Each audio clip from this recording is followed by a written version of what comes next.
Hola, ¿cómo les va? Nosotros aquí en una nueva entrega de Tal Como Son. Antes de que conozcan a mi invitado de hoy, les presento a quienes confían en mí.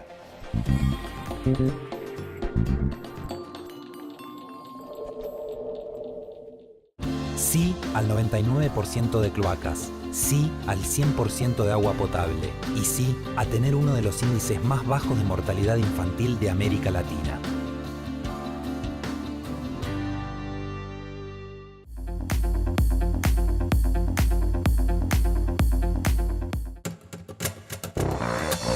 Más de 13.000 policías en calle. Seguimos avanzando hacia una ciudad más segura. Buenos Aires ciudad. Vamos, Buenos Aires.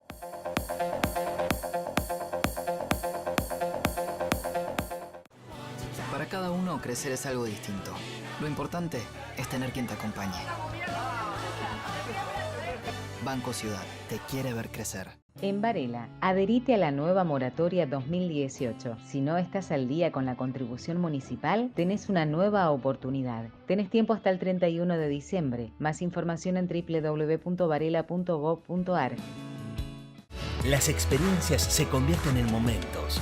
Momentos para disfrutar, explorar, para vivir, para compartir, para detenerse y pensar. Momentos que merecen ser celebrados. Viví experiencias únicas. Venite a San Juan. LATAM y vos. Juntos, más lejos.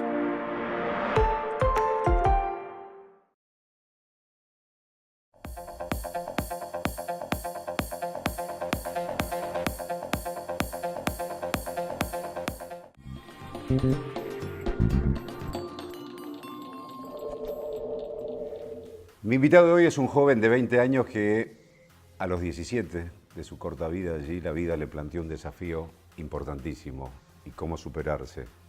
Tenía que ver con la historia de la empresa familiar que llevaba adelante su papá. Su papá falleció y él tuvo que hacerse cargo de una empresa que venía con complicaciones. El desafío era cómo avanzar, superar esa dificultad y crecer. Y lo ha logrado. Y de eso vamos a hablar con Valentino Romano. Gracias, Valentino, por estar. Gracias, Claudio. ¿Cómo estás? Un placer. Bueno, antes que nada, para que vean lo bien que ha hecho las cosas este joven, envidia esa edad, 20 años. Esto que vemos acá, estos premios, ¿qué son? Contanos. Esos son los premios que da Mercado Libre y Endeavor. Una vez por año se juntan, se reúnen a elegir un emprendedor, primero de Argentina, después de 7 países más de Latinoamérica, y deciden quién es el emprendedor más relevante o con la historia más inspiradora en América Latina. ¿Y qué pasó? Y bueno, este año tuve la oportunidad de ganar el premio de Argentina, que fue en agosto, y posteriormente, ahora en octubre, el último premio, que es el regional de toda Latinoamérica. ¿Y cómo llegaste a concursar, digamos? ¿Cómo te...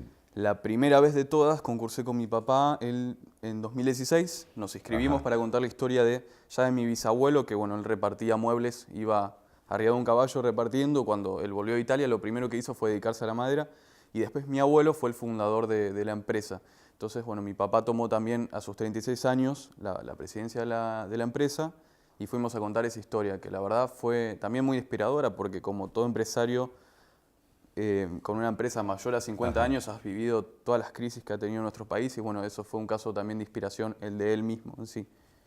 Entonces contamos eso y bueno. ¿Cómo te relacionaste vos con la empresa ya que ejercía tu papá ahí? Yo empecé a los 17 años y ahí... ¿Ibas al colegio, digamos, iba al colegio, part-time en la empresa? Estaba terminando el colegio, sí, y iba part-time en la empresa y bueno, estudiaba administración de empresas en la UCA. Entonces iba a la mañana a la UCA y después volvía a la tarde y lo ayudaba a él. Íbamos ahí mezclando a veces los tiempos, aparte yo lo ayudaba, él a la tarde estaba empezando a dejar de ir y yo me quedaba en su lugar. Y bueno, desde los 17 hasta los 19, mientras ampliaba mis conocimientos en economía y todo lo que tenía que ver con la administración, también hacía de forma autónoma ampliaba y desarrollaba mis conocimientos en e-commerce para llevar adelante la campaña de Mercado Libre y de redes sociales en Romano Maderera. Contanos cómo era la estructura de esa empresa. No sé, ¿tenés hermanos o no? Tengo hermanos, pero mayores a mí, y no, ninguno está involucrado en la empresa. Entonces, la verdad, la empresa... ¿Te tiraron el fardo? No, sí, más o menos. Digo, tenían otros horizontes en su vida. Y mi hermano mayor estudia 2 carreras al mismo tiempo, estudia es relaciones internacionales, sabe Sí. francés, inglés, muchos idiomas y bueno, realmente él tenía un futuro y tiene muy prometedor, entonces la idea era que bueno, él se quede con lo que seguía haciendo, que lo hace muy bien y yo con lo mío, que era el que más sabía porque estoy con papá desde chico. Y la empresa sí. ¿Y el otro hermano? Tengo una hermana de... Una hermana, perdón. Sí, mayor a 7 años, a mí me lleva 14 años y bueno, es actriz. Ajá. O sea que el de los números sos vos. Diríamos que sí. Bien, bueno, estabas ahí entonces. Tu papá, vos part-time, aprendiendo las cuestiones de economía y ya la tendencia hacia el e-commerce. Digo yo, siempre surgen los problemas generacionales, ¿no? Tu papá diciendo, bueno, hijo, esto es así, así, así. Vos tomando la experiencia, como decís, superando crisis, habiendo pasado un montón de crisis del país. Tu cabeza en otro andanivel diciendo, no, papá, la cosa viene por acá ahora.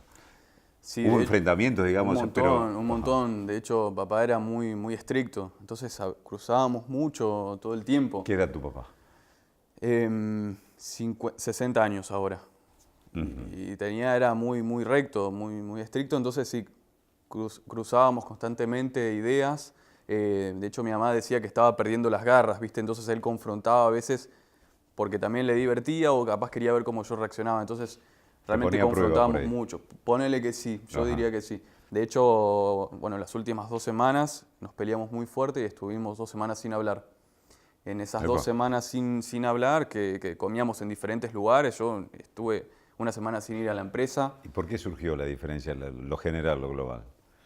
Por cosas, porque no lo llamé para comer, por ejemplo. Ah, pero de cuestiones intrapersonales. Sí. No de decisión de empresa. Claro, no, siempre era por alguna cosita, ¿viste? Y bueno, eso repercutió en 2 semanas sin hablar.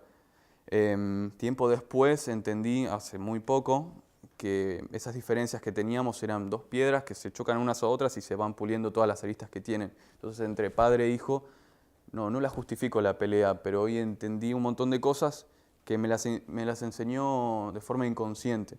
Entonces hoy tengo unos valores muy importantes, bueno, gracias a él y a mi mamá, obviamente. ¿Tu mamá tenía incidencia en la empresa? ¿Trabajaba en la empresa? ¿Hacía algo para la empresa o no? No puntualmente dentro de la empresa, pero según mi papá, sí. Y no según mi papá, realmente ella tuvo la tarea más importante que fue educarnos a nosotros. Así que la tarea más importante, sí, de Romano Maderera estuvo fuera de Romano Maderera, que fue educarnos a nosotros. Algo complementario, que no se toma muy en cuenta. No, obvio que sí. De hecho, es la contención fundamental y primera de mi papá. Y ahora lo es para mí. Así que me parece que sí que es la tarea más importante de todas. Ahora surge este tema, ¿no? Vos estás ahí colaborando con tu papá, discutiendo, peleándote, coincidiendo por ahí en algunos temas. Un día la historia cambió totalmente. La realidad te golpeó. Y tenías ahí 19 años. 19. Eso fue 18 de mayo, por ahí, que bueno, él se levanta un sábado con un dolor en el pecho. Y bueno, eso resultó ser un aneurisma de aorta que fue desde el corazón hasta la pierna. Estaba totalmente rota esa arteria. Lo operamos, que la verdad fue una decisión muy difícil, incluso operarlos, porque pasar de Morón a trasladarlo a Capital también era un riesgo, el cual, bueno, lo tomamos. Y él sobrevivió a esa operación, que duró como 5 horas, realmente fue horrible. Sobrevivió, pero después se complicó. ¿Viste? El postoperatorio es muy complicado. Entonces, ese 24 de mayo, sí, me acuerdo haber estado con mi hermano perdidos. Y el 25 de mayo, por suerte, fue feriado. Si hubiese sido por mí, yo hubiese abierto ese día, porque necesitábamos trabajar. Y bueno, el 26 de mayo a las 8 de la mañana en punto... esa necesidad de trabajar? Porque estaba a fin de mes y necesitaba juntar para los sueldos y un montón de cosas que no sabía que yo sabía que aparte teníamos que cubrir. Llegó el 26 de mayo. Levantar la cortina, la persiana, como se dice, y arrancar ahí. ¿Cuántos empleados? ¿Cómo era la estructura de la empresa? En ese momento eran 12. En un lapso de un mes se fueron 4.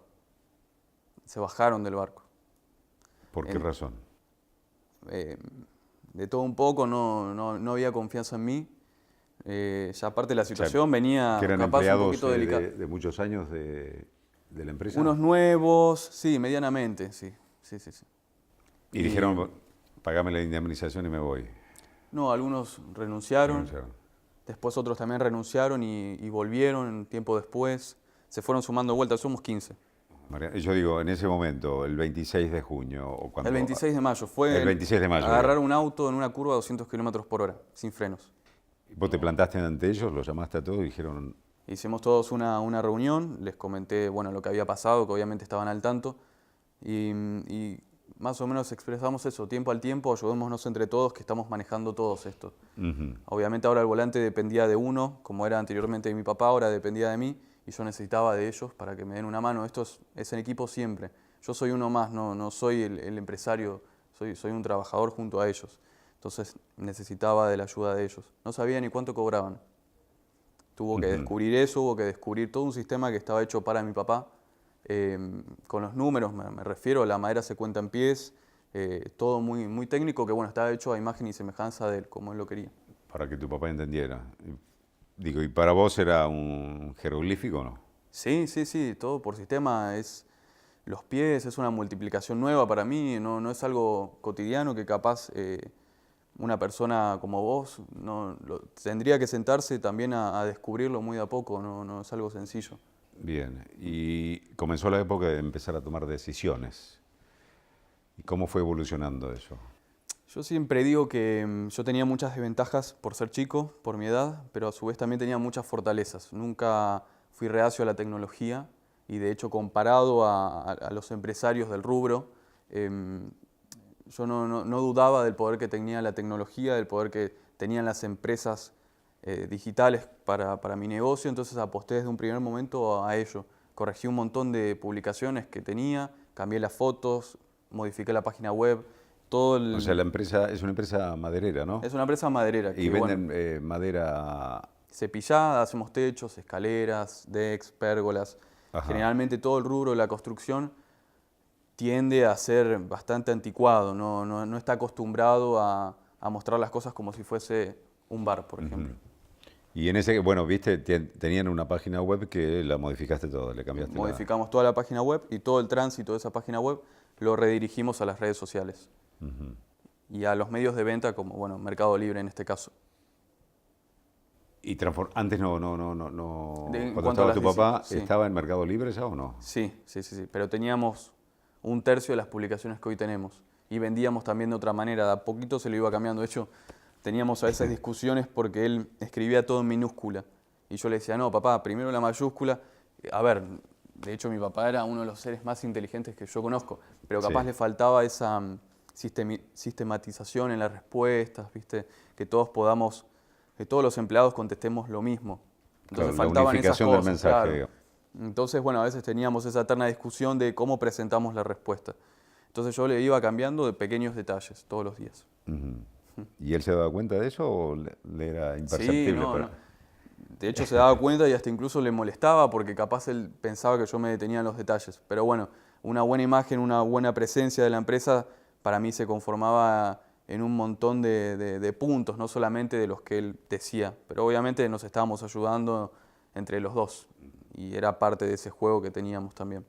¿Y otros empleados tenían acceso a contestar y a hacer preguntas Somos que mandaba 6, la gente? Sí, 6 respondiendo. Que bueno, ellos sí respondían como yo les pedía que lo hagan también. O sea, vos empezaste a dirigir lo que tiene que ser como ese mensaje único, en todos respondemos lo mismo ante determinadas preguntas, digamos. Claro. A instrumentarlo como sistema. Sí. Que antes no se hacía, cada uno lo ponía con la buena intención que tenían, pero cada uno a su forma, digamos. Cada uno a su forma. Ahora podemos decir que sí, que lo sistematizamos. Bien. ¿Y cómo era esa evolución de todo el día? Estabas vos al mando. ¿Tus hermanos te apoyaron de alguna forma o te quedaste vos solo ahí? Sí, mi hermano y mi mamá estuvieron muy presentes. Sobre todo mi mamá, que se partía el alma para venir. Y mi hermano, bueno, tiene 2 trabajos. Realmente le costaba mucho estar físicamente ahí. Pero siempre que yo llegaba a mi casa, contaba con él para hablarle y él, bueno, escucharme y darme su opinión, que siempre fue la mejor que tuve. Yo considero que hubo una etapa que fue de mayo a septiembre, que fue la de iniciación, así le digo yo, donde los primeros pantallazos de hacerse cargo de una empresa fueron los más difíciles de todos. Aceptar hacerse cargo, uno no sabe lo difícil que es hasta que lo va viviendo todos los días. Hay cosas que uno va descubriendo debajo de la alfombra que, bueno, él dejó, no intencionalmente, sino porque eran sus problemas. y hacerse cargo de los problemas de otro a veces es muy complicado. Y aparte de que se han sumado cosas que ni él hubiese imaginado en un primer momento que iban a suceder. Por ejemplo, al fallecimiento de él se disolvió automáticamente la sociedad, porque la cantidad de socios se redujo a una sola persona. Entonces, hasta que se inscribió de vuelta en IGJ, tuvimos que demorar un tiempo y en ese tiempo no tuvimos apoyo bancario, por ejemplo. Porque no tenías una sociedad Claro, constituida. hasta que de vuelta se forme. No podíamos operar con AFIP, no podíamos pagar los sueldos de manera bancarizada. ¿Cuánto tiempo tardó en eso hasta que estaban inscriptos nuevamente? 4 meses. ¿Y pudieron trabajar en esos 4 y vender y todo eso y continuar? Yo creo que hubo un milagro ahí porque, como te decía, no teníamos apoyo Porque bancario. vos tenías factura, digamos. ¿No? Sí, Tenías... sí, Ah, seguíamos facturando bajo el mismo nombre, todo seguía igual, pero no podíamos ingresar a la AFIP. Teníamos que liquidar en base a sueldos anteriores y teníamos que pagar en efectivo, que incluso era muy peligroso. Claro. Con los bancos, bueno, también hubo una demora hasta que se rehabilitaron todas las cuentas, hubo que saldar los descubiertos que había, que era la operatoria financiera normal de la empresa que siempre mi papá había usado. Entonces yo de un momento a otro tuve que financiarme de una manera diferente, que desconocía, que bueno, la fui aprendiendo con el tiempo, con los errores y comunes que había. Y lo de la AFIP también fue un tema importante.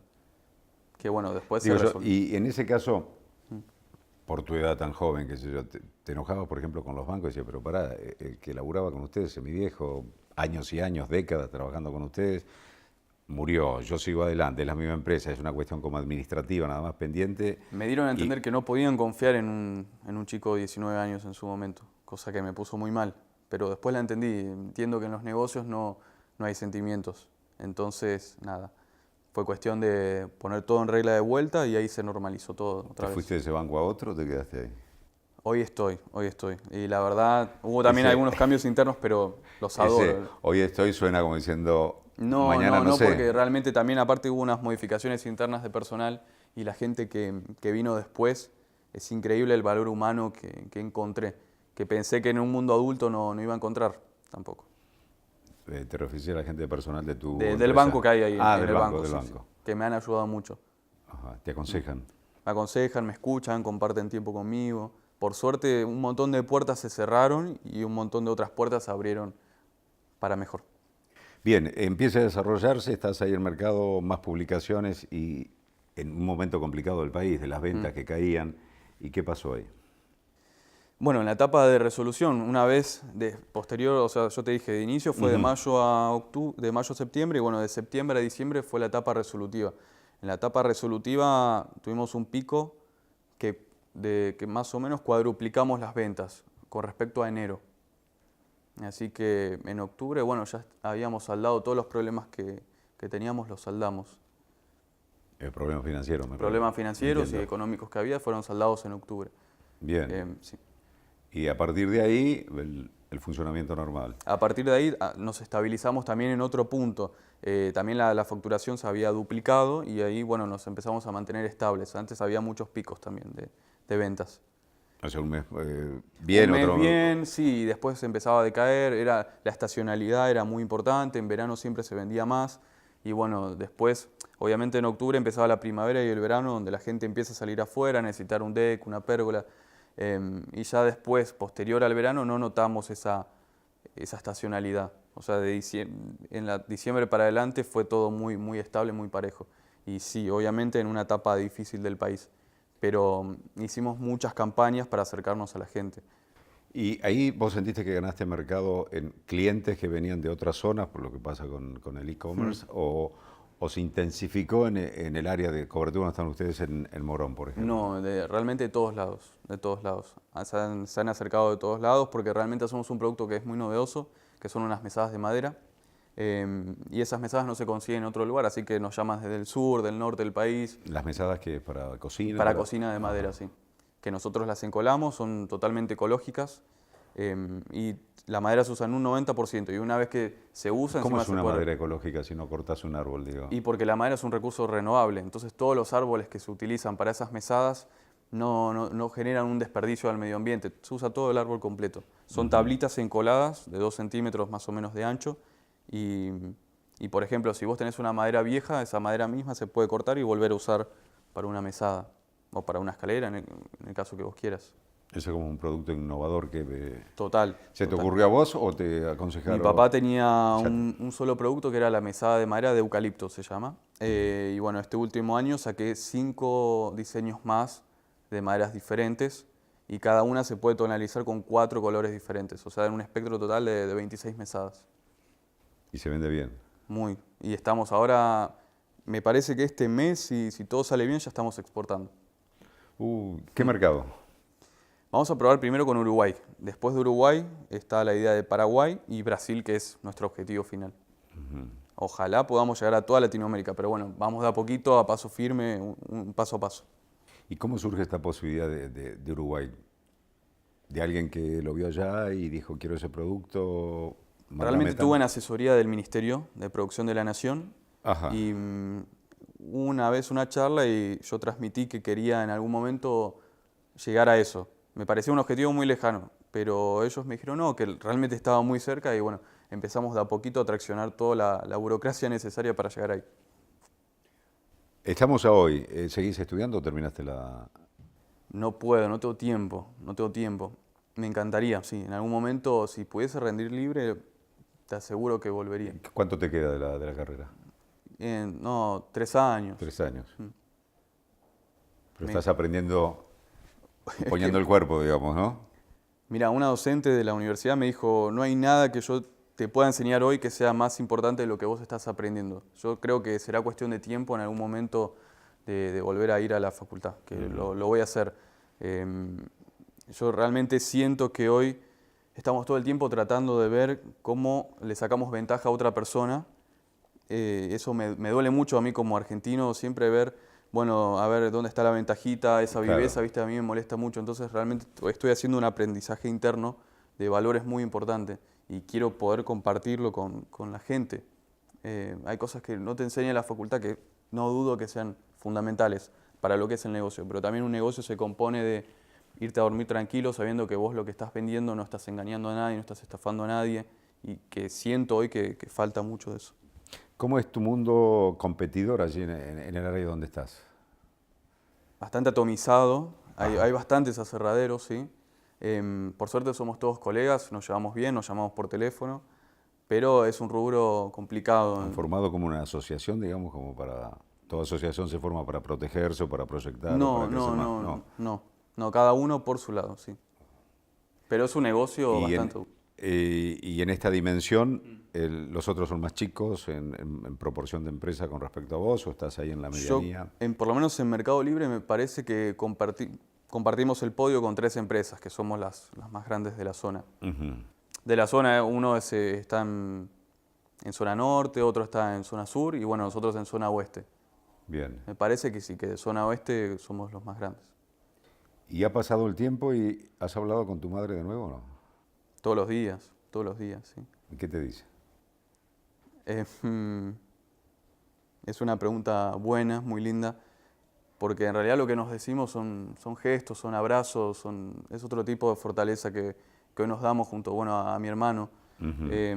Ya a veces no hay palabras para lo que nos pasa, entonces simplemente nos felicitamos, nos cuidamos, nos hacemos de comer algo rico, tratamos de hablar de otras cosas.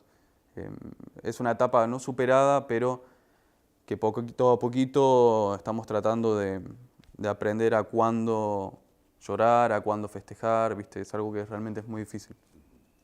Y Mariano, ahora te encontrás acá en la empresa y siempre dice una empresa tiene que ir innovando Sí. o permanecer, hacer sólida esa base donde estás, pero siempre pensando un poco más allá de cómo va evolucionando, más en estos tiempos donde todo evoluciona tan rápidamente. ¿Te tomás un tiempo como para pensar o se te ilumina a veces el pensamiento, lo anotás y decís, bueno, en otro momento lo Te voy a desarrollás? contar 2 cosas. A ver.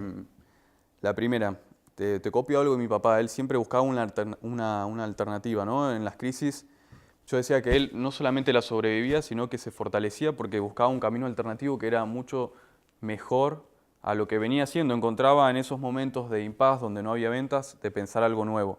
Eso por un lado, que bueno, obviamente lo hacemos todos los días. Y como segunda opción, yo considero que siempre hay que estar creciendo, aprendiendo algo nuevo, por más de que uno lo sepa todo, siempre hay que ver. De hecho, me pasó una vez que llegué a casa a las 8 de la noche cansadísimo, no daba absolutamente más. Y teníamos un stock muy grande. De hecho, el aserradero se compone de 3 corredores muy extensos, en total son 6.000 metros cuadrados. Sí. Bueno, en uno de los galpones estaba lleno de madera en desuso, que mi papá le iba liquidando de a poquito. Una de las cosas que se me ocurrió de forma automática, así como si fuese una eureka, fue, bueno, agarrar esa madera que estaba curvada, ¿sí? La corto en tiras alistonadas, más o menos de 2 centímetros de ancho, todo en tiras. ¿Qué pasa? Esa madera tiene nudos, a la gente no le gustan los nudos. Si yo quería encolar, hacer una mesada con esa madera, iban a quedar todos los nudos sobre la mesa. En la superficie, claro. Entonces lo que, no sé, no me lo preguntes porque no se le ocurrió a él y menos a mí. Es como si me hubiese llegado un WhatsApp de él, así lo veo yo. Así es esto. Agarré esos listones, ¿sí? Y donde estaba el nudo acá arriba, di vuelta a la tabla y ya desapareció. Y al volver a unir, ya era una mesada sin nudos. Cuesta capaz describirlo en palabras, hay que verlo. Pero esa fue una idea totalmente rara que, bueno, Y te permitió utilizar toda esa madera toda que estaba esa en madera desuso. que estaba en desuso, que era un costo de oportunidad altísimo. Claro. Incluso ese lugar se podía haber alquilado, por ejemplo. Y bueno, tenemos madera de acá a un año, para que te des una idea. También estoqueados. Esto queda así. ¿Un sueño? Un sueño. Que el día de mañana, cuando que Romano Maderera sea la primera palabra, la mejor relación a la madera que haya. Cuando vos pienses en madera, pienses en nosotros. Si es en romano, se Sea piensa en madera, sea sinónimo. Se nos acabó el tiempo. Un recuerdo de la Martina, de tu paso por Tal Gracias. Como Son. Te felicito por la corta edad que tenés y todo lo que has logrado y ese emprendimiento así defendiendo la empresa de tu viejo y mejorándola. Como Así va a ser. corresponde. Así va a ser. Un placer, Gracias. que estés bien. Muchísimas gracias por estar allí. Nos vemos en el próximo Tal Como Son. La verdad es que siempre me rodeé con gente talentosa. Ajá. O sea, desde libretistas, ¿Pero participabas en el realizadores. guión o Sí, modificabas? soy un hincha pelota.